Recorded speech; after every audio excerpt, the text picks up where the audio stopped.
Assalamualaikum warahmatullahi wabarakatuh. Alhamdulillah wassalatu wassalamu ala Rasulillah Muhammad ibni Abdillah wa ala alihi wa sahbihi wa man walah. Subhanaka la ilma lana illa ma 'allamtana innaka antal alimul hakim. Rabbi israh li sadri wa yassir li amri wahlul 'uqdatam min lisani yafqahu qawli. Subhanallahi wa bihamdihi adada khalqi wa ridha nafsi wa jinata arsi wa midada kalimati. Raditu billahi rabba wa bil islami dina wa bi muhammadin nabiyya wa rasulah. Rabbi zidni ilma warzuqni fahman. Kepada teman-teman sekolah mubalighah yang dimuliakan Allah Subhanahu wa taala. Pertama-tama, marilah kita panjatkan segala puji bagi Allah Subhanahu wa taala atas segala nikmat yang telah diberikan kepada kita semua, yaitu nikmat sehat, nikmat taufik hidayah inayah, serta nikmat iman dan Islam.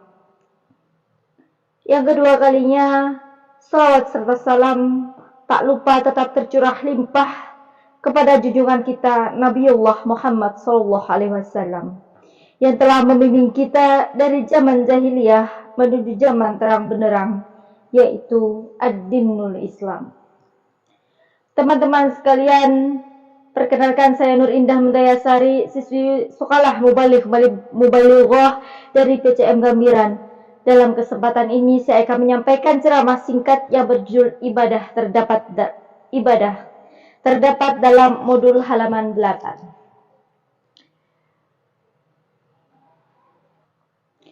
Teman-temanku sekalian, tentunya ibadah banyak sekali sumbernya. Bagaimana saya mengambil dari kutipan di modul materi sekolah mubalighah terdapat di halaman 8. Al-ibadatu hiya taqarrabu ilallah. Ibadah adalah mendekatkan diri kepada Allah. Bi'imtisali awamirihi wajtinabi nawahi. Dengan jalan mentaati perintah-perintahnya, menjauhi larangan-larangannya. Wal amali bima adina bihi syari. Dan mengamalkan segala yang diizinkan Allah. Wahia ammatun wa khassah. Ibadah ada yang umum, ada yang khusus. Fal ammatun kullu amalin adina bihi syari. Yang umum adalah segala amal yang diizinkan Allah. Wal khassatu ma haddadahu syari'u fiha. Yang khusus adalah apa yang telah ditetapkan oleh Allah.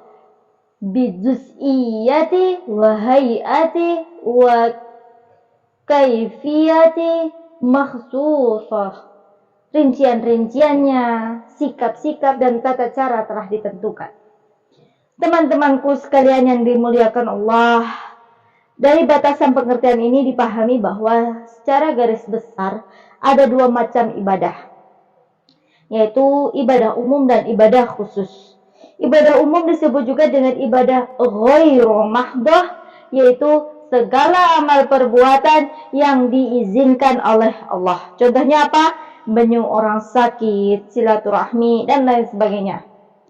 Sedangkan kemudian ibadah khusus disebut juga dengan ibadah mahdah, yaitu ibadah yang secara rinci, posisi, dan tata caranya yang telah ditentukan rukun atau pilar Islam yang jumlahnya ada 5, yaitu disebut dengan ibadah mahdoh. Kepada teman-teman sekalian, berikutnya adalah muamalah. Muamalah itu sendiri dibagi menjadi 2 definisi, yaitu secara etimologi dan secara terminologi. Secara etimologi atau yang kita kenal dengan bahasa, muamalah berasal dari amala, amila, muamalat. Artinya membuat, berbuat. Sedangkan secara terminologi atau secara istilah, Muamalah adalah hubungan, kepentingan, atau hal-hal tentang urusan kemasyarakatan antara manusia. Lantas, apa saja hal-hal yang dimaksud dalam bahasan muamalah? Teman-temanku sekalian, hal-hal yang masuk dalam bahasa muamalah diantaranya itu ada jihad, jual beli, akad perjanjian, beberapa hukum, warisan, sumpah, nazar, jinayat, dan had dan munakahat. Teman-teman yang dirahmati Allah Subhanahu wa taala, di kesempatan ini saya akan sedikit bercerita tentang ada kaitannya dengan jihad. Pada zaman dahulu, seorang sahabat Nabi, entah siapa namanya saya lupa, dia memiliki seorang budak yang bernama Faruq. Faruq ini memiliki badan yang kuat dan sehat. Jadi sama tuannya, si Faruq ini suka diajak perang. Saat itu di masa-masa kekhalifahan Sayyidina Utsman. Sampai ketika tuannya Faruq berkata, "Wahai Faruq, diakadkan mukatabah." Akad mukatabahnya itu, kalau kamu bisa bayar cicilan atau tunai sama saya, maka kamu saya bebaskan sebagai budak. Maka Faruq pun ingin bebas. Kemudian dia mulailah menabung, membantu orang ini itu bikin sumur dan sebagainya. Akhirnya uangnya cukup banyak buat dia beli atau menebus dirinya sendiri kepada tuannya. Dan akhirnya dia menjadi orang yang merdeka. Dia seorang budak yang ikut perang. Kemudian dia bekerja. Dia menabung sampai cukup, akhirnya dia tebus dirinya. Setelah merdeka, akhirnya dia selalu ikut perang dan mendapatkan bagian harta rampasan dari kemenangan dari peperangan tersebut. Setelah sudah banyak, akhirnya dia menikah. Teman-temanku sekalian, setelah menikah, lagi istrinya hamil. Si Faruq kemudian mendapatkan panggilan perang lagi. Dia adalah seorang pejuang Islam. Jadi kalau ada panggilan perang, kalau tidak ikut, tidak bisa rasanya. Dosa tuh kalau tidak ikut, kata si Faruq. Walaupun meninggalkan istri yang hamil. Bismillah. Kata Faruq, ini adalah jalan hidup saya. Agar saya merasa pantas dalam rombongan Nabi Muhammad kelak, makanya dia memutuskan untuk perang. Dia memiliki uang, sisa hasil rampasan perang dan sebagainya. Dia pun menjadikan simpanan hartanya tersebut. Dia titipkan kepada istrinya. Wahai istriku, jika aku pulang perang, maka kembalikanlah uang ini kepadaku. Jika aku tidak pulang atau tewas di medan peperangan itu, uang ini kamu jadikan sebagai apa yang bisa aku berikan kepada anakku nanti. Maksudnya uang ini untuk masa depan kehidupannya anak kita nanti. Sekarang yang berada dalam kandunganmu. Kemudian istrinya pun menjawab, baiklah Faruq. Karena istrinya orang yang solehah. Berangkatlah Faruq ke medan perang. Istrinya pun menunggunya sebulan, 2 bulan, 3 bulan, sampai kemudian rombongan perang mulai berdatangan.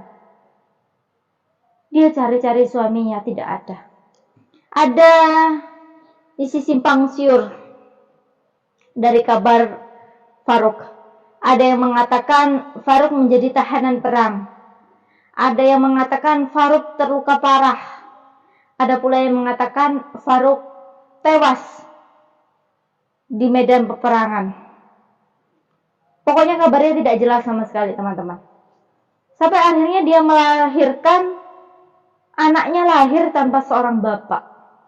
Dia pun setelah menunggu sekian lama, setahun, 2 tahun, oh dia berpikir, sepertinya kabar kematian Faruq benar adanya. Akhirnya dia pun mulai menggunakan uang tersebut untuk biaya hidup. Sampai kemudian anaknya sudah mulai agak besar.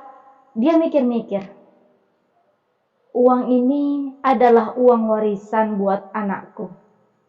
Karena hak anakku adalah lebih besar Dia berpikir, uang ini digunakan untuk apa? Uang ini digunakan untuk kebutuhan anakku seperti yang diharapkan Faruk suamiku sampaikan. Tapi ini mau dibuat apa ya? Belikan rumah, tanah. Ya belum tentu dia perlu itu. Belum tentu umurnya panjang juga. Sekarang juga masih ada rumah yang kami tinggali. Diberikan apa ya? Apakah diberikan kuda? Diberikan pedang? Sampai dia pikir-pikir mau diberikan apa yang benar-benar diperlukan anaknya. Ini Faruk di dalam kubur perlu anaknya yang bagaimana? Seorang anak. Akhirnya dia punya ide. Seorang anak yang berilmu. Nah, jadi dia memikirkan nasib anaknya ke depannya. Bagaimana Faruk nanti di dalam kubur dengan kondisi anaknya. Akhirnya istrinya Faruk maka kemudian pertama-tama dia beri nama siapa? Yang dikenal dengan Robiah. Laki-laki yang kalau di sini Robiah itu dipakai perempuan. Kalau di Arab sana, Robiah itu banyak dipakai untuk laki-laki. Seperti nama Saudiah. Kalau di sini dipakai perempuan, kalau di sana Saudi itu dipakai laki-laki. Makanya ada raja bernama Saudi, sehingga tempat itu dinamai Saudiyah Arabiah. Diberilah nama Robiah. Si Robiah sendiri mulailah di umur 5 tahun sudah mulai belajar. Dia pun mendatangkan guru agama, mengajarin ngaji, ngajarin dia baca tulis Al-Quran. Kemudian sudah mulai bisa mengaji, baca tulis Arab. Dia datangkanlah guru-guru fikih, tauhid dan sebagainya. Dan untuk itu, dia tidak pelit, dia tidak perhitungan. Dia pakai uang warisan dari suaminya yang memang cukup banyak. Kalau sekarang itu mungkin hampir ratusan juta. Dia pakai untuk memanggil guru atau mendatangkan guru untuk ngajari ngaji. Dia berani membayar mahal, teman-teman. Beda dengan orang sekarang. Ini adalah kesalahan fatal, apalagi dalam hal pendidikan. Ada banyak di antara kita yang selalu anaknya dibuat belajar bahasa Inggris, anaknya dilesin piano, atau anaknya dilesin balet, atau anaknya dilesin bahasa Mandarin misalnya gitu ya. Mau bayar mahal, tapi ketika bayar ngaji, cuma diucapin terima kasih ya, mudah-mudahan Allah berikan keikhlasan. Ini salah, teman-teman. Teman-teman, ini masalahnya bukan hanya dengan guru ngaji doang. Ustazah, biar guru ngaji dapat pahala yang banyak. Biar berkah ustazah ilmunya. Ini sekali lagi bukan masalah pahala yang banyak. Bukan masalah dengan individu guru ngajinya. Bukan sama merekanya. Tapi ini urusan kamu menempatkan ilmu Al-Quran lebih rendah dari ilmu bahasa Inggris. Kamu salah pemikiran, teman-teman. Penghormatanmu terhadap yang ngajarin bahasa Inggris menurutmu lebih layak dibayar mahal, lebih layak dihargai daripada yang mengajari Al-Quran. Itu yang salah anakmu. Jika sudah memahami Al-Quran, tertarik dengan Al-Quran, kemudian dia ingin mendalami Al-Quran, kemudian menjadikan dia sebagai ahli Quran. Innallahi ahlul Quran kullu minan nas. Qalu man hum ya Rasulullah. Qala hum ahlul Quran wa khasutuhu, kata Rasulullah. Sesungguhnya Allah itu punya ahli. Allah itu punya keluarga. Kemudian para sahabat bertanya, siapa keluarga Allah wahai Rasul? Keluarga Allah itu adalah para ahli Quran.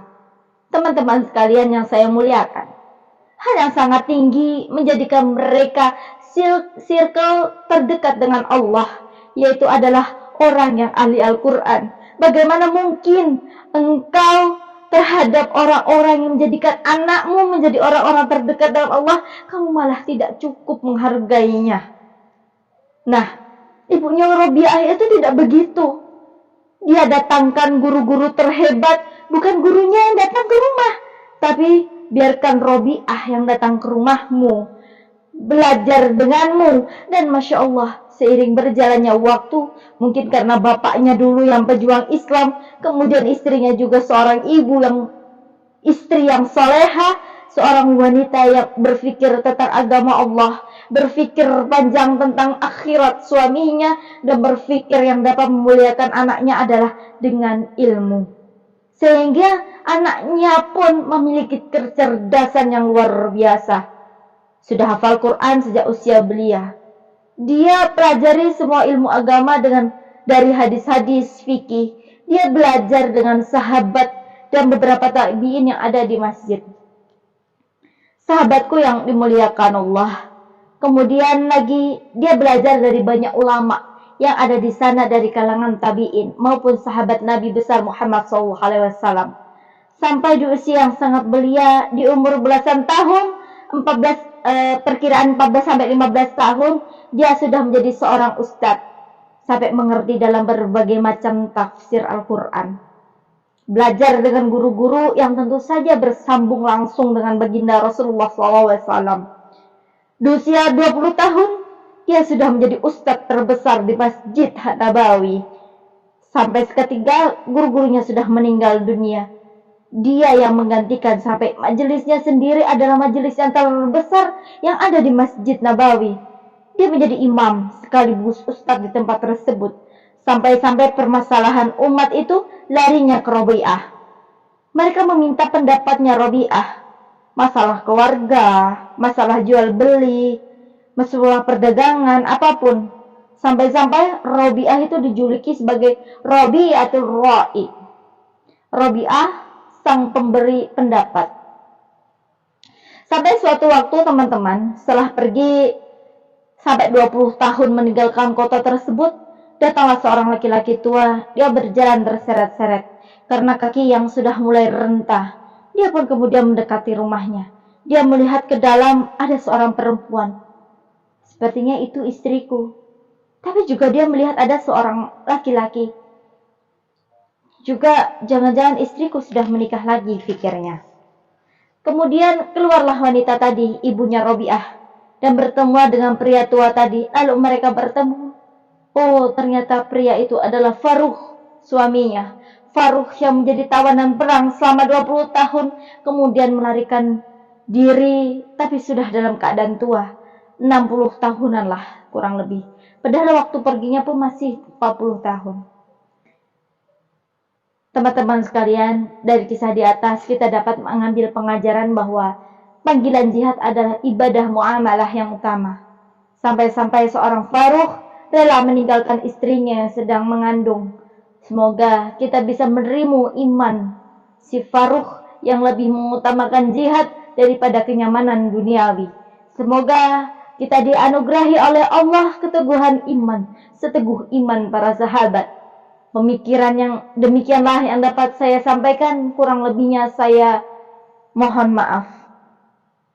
Nun wal qalami wa ma yasturun. Wassalamualaikum warahmatullahi wabarakatuh.